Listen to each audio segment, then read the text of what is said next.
What's going on, boys? Welcome back to the channel. Welcome back to another episode here at Life with Jerry. So, guys, today we got the U-Haul truck here. Still got it. Had it for 24 hours. So, today the goal is, before we turn it back in, is to get scrap metal and old scrap parts that we fixed and we've removed here at J&A Life. Take it to the scrap yard. Get rid of them. I've got a heck of a pile of junk back here. You guys are going to see it. And I've acquired all these parts, like I said, through repairs. Doing repairs for myself. Doing repairs for friends, family members. So, yeah, guys, we're just going to get this stuff loaded up. Not that we need the cash, but we need the space. So, yeah, back with y'all guys here shortly. Remember, if you're not subscribed, go on and smash that subscribe button down below. And go on and smash the like button while you're at it so you don't forget. Neither one of them cost you a thing, boys. So, back with y'all shortly. Let's get it. I know, guys. It's embarrassing. Looks like hillbillies live back here, but yeah. These are all parts that, like I said, I've acquired through family members, friends, myself. So there goes the wife with the flex pipe and an AC compressor that came off of the alternator. We've got rear trailing arms. I'm not 100% sure if I'm going to get rid of them just yet. If you know, you know. Honda parts are hard to come by. Not that I would use them because they're drums, but the trailing arms itself, I think you're able to make them all-wheel drive nowadays. So I'm going to think on that and see if I'm going to get rid of that. But everything else must go. Radiators, condensers, axles, intercoolers, pressure plates, clutches, rotors. Fenders, no. I'm most likely going to keep those fenders so I have pieces of metal if I needed to do body work.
Guys, there you have it.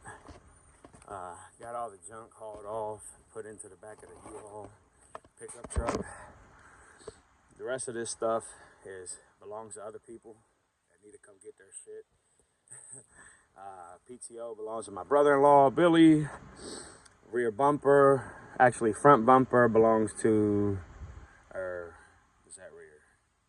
No, it's rear bumper. Belongs to my nephew, William. Honda Accord.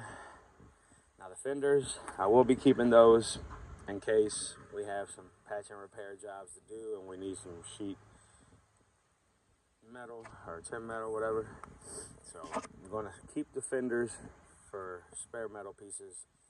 The power steering rack also belongs to my boy Raph, who needs to come get his stuff too. But yeah, got this cleaned up. Night and day, what it was like. Now, all you see is, I know this still kind of looks crazy back here, but those doors belong to my coupe. And this one's a little mangled from when the deer ran into us. This was pretty mint. Has a few dents, but nothing terrible like this one. But I kept those because I plan on cutting those doors eventually and making them full drag doors for when I finish the hatchback turbo build. When I take it to the track, I can swap out doors and all that good stuff, and maybe end up doing the quick release latches to the hatchback and all that good stuff. But definitely going to be keeping that. The fender behind there belongs to my daughter's Toyota. We've got to replace it.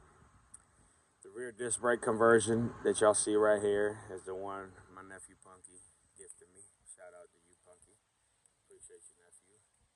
But yeah, all these parts here, this is rear disc brake conversion for the hatchback K24 turbo build. This is a subframe out of an Integra. That's for the hatchback turbo build. So we'll be getting all that stuff eventually, just not today. Pallets just left over from when I got motors delivered. Might end up making engine carts out of them. Who knows? Might end up just getting rid of them. I don't know. And as you can tell, my trailer here belongs to my lawnmower. That's what we haul off yard work stuff with. Yeah, guys. I mean, it doesn't look as junky as it did. And as you can see, the U-Haul is loaded down. Intercoolers right there, out of my semi radiator right there. guys. Oh, and the stove. So you guys were wondering what the heck when y'all see me and the wife carrying a stove up through here. So the reason we have a stove is because I was planning on using it for powder coating purposes. I was going to powder coat. I got that idea in my head when I was doing the wrinkle finish type R valve cover. I was going to bake it because that's how you're really supposed to do that, and I was going to keep that stove for powder coating projects like that. But to be honest with you guys, I don't really have a lot of time and don't know if I'm going to be getting around to powder coating anytime soon. So it works, but it's just taking up space. Looks like ash behind my house, so yeah. We got the truck loaded down, probably getting ready to take a cigarette and hit this road.